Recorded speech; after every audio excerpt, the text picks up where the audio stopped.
you're in better shape, and you get worse results. How does that work out? Hey, it's Randy Barton for Extreme Faith and Fitness, Team Beachbody Coach. Here's what we're talking about today. You got yourself in good shape, and then your results just stop. Everything comes to a standstill. You can go no further. It's like you're trying to climb a sand mountain. It's slipping at every single step. Every grasp of your hands is just slipping through your fingers. I have an example. This happened to me this week, and you might be experiencing that as well. Here's what we have. When I come out of the winter, when I hit the spring time, when I hit the May every year, I go into a cutting phase where I'm trying to get really leaned up, really chiseled, everything for the summer. Well, when I used to do that, no secret, I use Insanity, and I go into an Insanity P90X hybrid. This is the second year I've done it. It works fantastic. But when I first start the first time of Insanity, I'm doing a 40-minute workout. A 40-minute workout. That's not very long. So I'm doing a 40-minute workout, and I'm burning anywhere between 850 to over 1,000 calories within that workout. When I hit phase 2, and you take it to what's called the max insanity phase, and I do that, I'll work this year, exact numbers, 1,147 calories in 1 hour. 1,147 calories in 1 hour. This is what happened to me yesterday.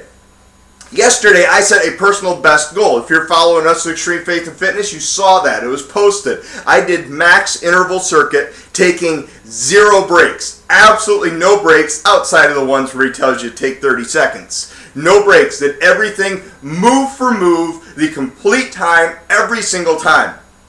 It's almost unheard of, but I did it yesterday because I kept telling myself in my mind, 1,000 calorie burn within the workout, 1,000 calorie burn within the workout, 1,000 calorie burn. Why? Because I'd done it before, and I knew that it took complete gusto to do it.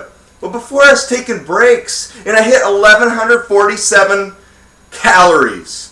So I get done with the workout yesterday, which was my personal best of not taking any breaks. I look down at my heart rate monitor, and it says I've not even burned 950. I was in better shape, and I got worse results. Why does that happen? Because I was in better shape. See, when you're in better shape, your body doesn't have to work as hard. And when it doesn't have to work as hard, the fact of the matter is, you're not going to see those huge changes because you've already seen those huge changes. You've already seen it. You've already gotten to that level. It's one of those things, same thing if you're riding a bike.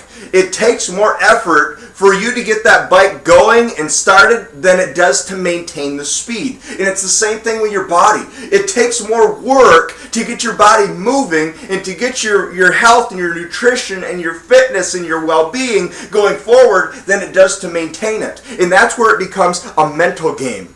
A mental game. That's very difficult for me, believe me. It might be difficult for you, but it becomes a mental game that doesn't say, okay, I've gotten up to speed, I can just coast. But it's to keep the momentum going. You're not going to have to work as hard to retain what you've already worked for. You're not going to have to work as hard to maintain what you've gotten. But now it's just keeping the ball going and being steady and going forward and being consistent and not allowing your mind to drift back and to slow down.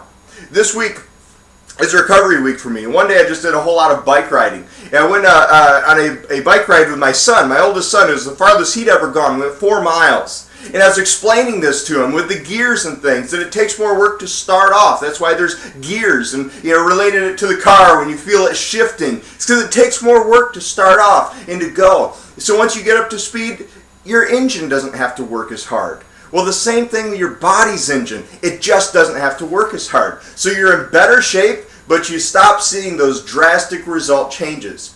Now, tomorrow, I finish, just a minute, my 5-minute warning is going off. I have to work out in 5 minutes, so I have to wrap this thing up.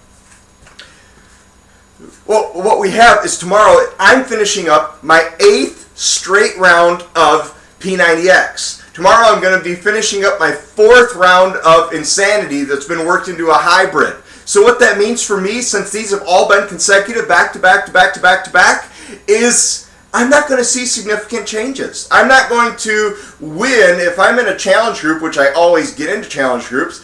When I'm in a challenge group, I'm not going to win the $100,000 because I don't have that kind of transformation possible. For me to win $100,000, I'd have to pack on like 30, 40 pounds of muscle in a 90-day period. It's not going to happen.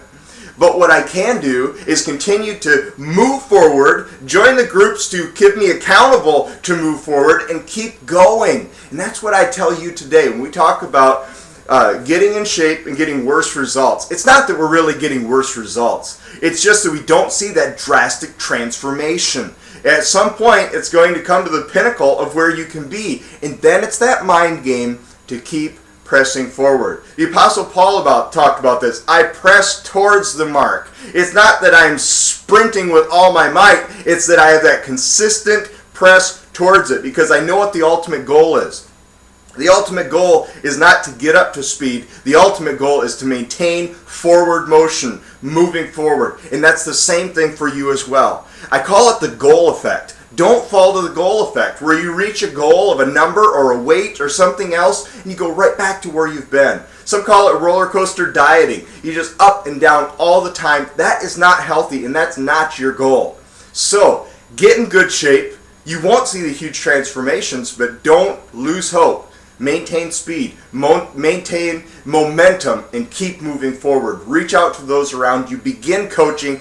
Build accountability. Whatever you've got to do, keep that ball going forward. Just because you don't have 30-pound weight loss every 90 days or every year doesn't mean that good things are not going on inside of your being. You are set to have complete, total victory over anything that is plaguing you in your weight or your health or things of that. We've got to remember this, that we were not designed or created to be facing the ailments that we do. We are going to face them here on this earth, but we keep pressing forward. This has been Randy Barton for Extreme Faith and Fitness. I want to give a shout out to those in the challenge group that's starting up on Monday. Very, very soon. If you're not in a challenge group, my goodness, get in one. It keeps the momentum going. Or if you're just starting out, it builds you up to speed. Good things happen in challenge groups. Hey, it's been Randy Barton for Extreme Faith and Fitness. See you next time.